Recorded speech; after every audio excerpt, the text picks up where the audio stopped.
Genes can either interact to control a single characteristic.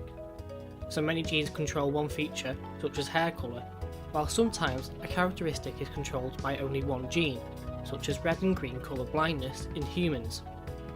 If you look at characteristics which are controlled by only a single gene, you can see how these are inherited from one generation to the next. Genes can have alternative forms, and an alternative form of a gene is known as an allele.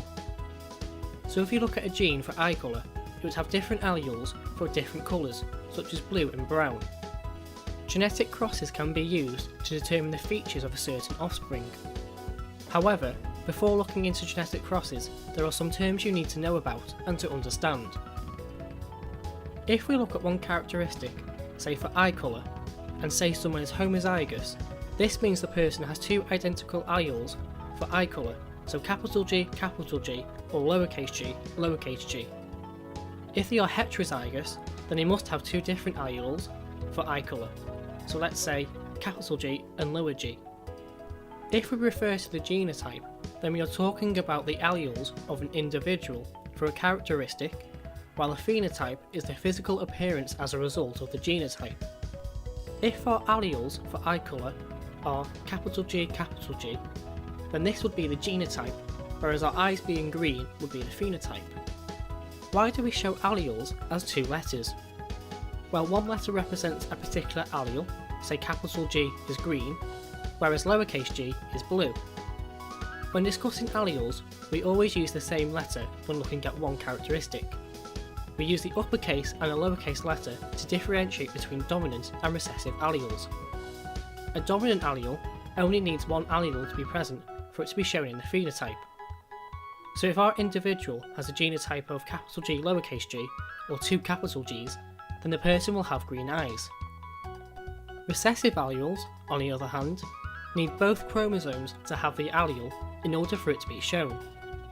So if the person has blue eyes, then the genotype must be two lowercase g's. Punnett squares can be used to determine the outcome of a genetic cross. The Punnett square is set up by having the genotype of the parents, the gametes and the phenotypes. If two people with green eyes had offspring, what would the genotype and phenotype of the offspring be?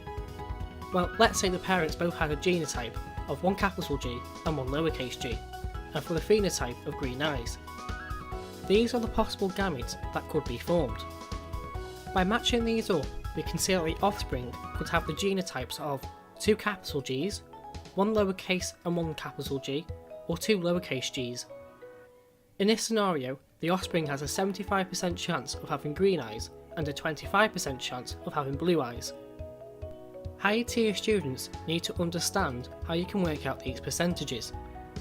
You can write them out as fractions, ratios or percentages, and you also need to be able to work out the ratios of the genotypes. So what is the ratio of homozygous dominant to homozygous recessive and heterozygous? Your sex is determined by the final pair of chromosomes, pair number 23.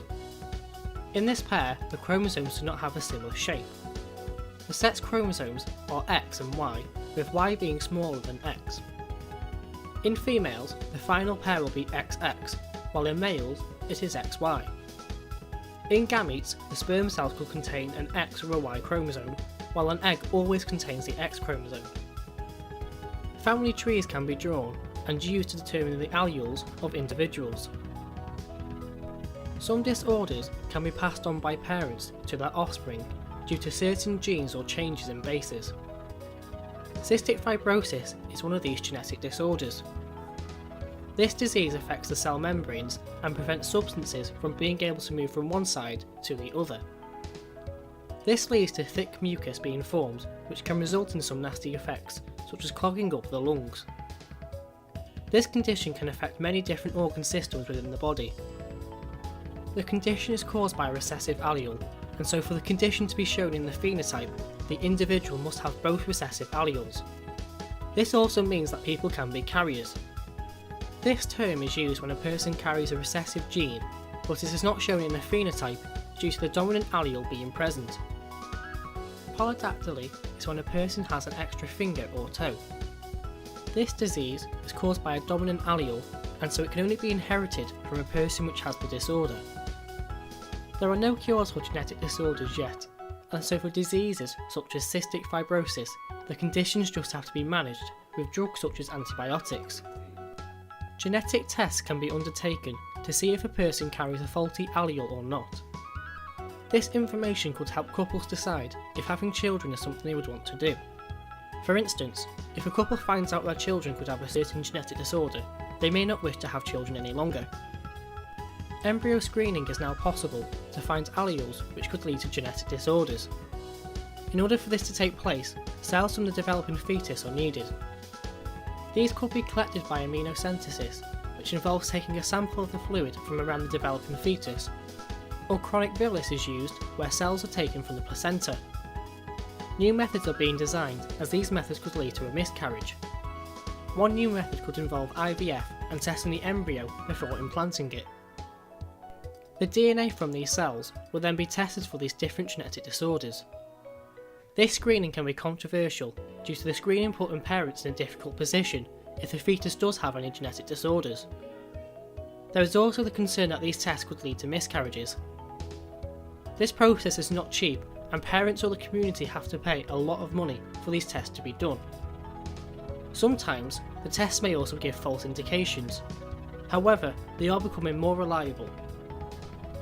Finally, as we know, there are no cures for genetic disorders yet, and so having this procedure may lead to some parents deciding to terminate their pregnancy. Scientists are hoping that genetic engineering could be the answer to these genetic disorders.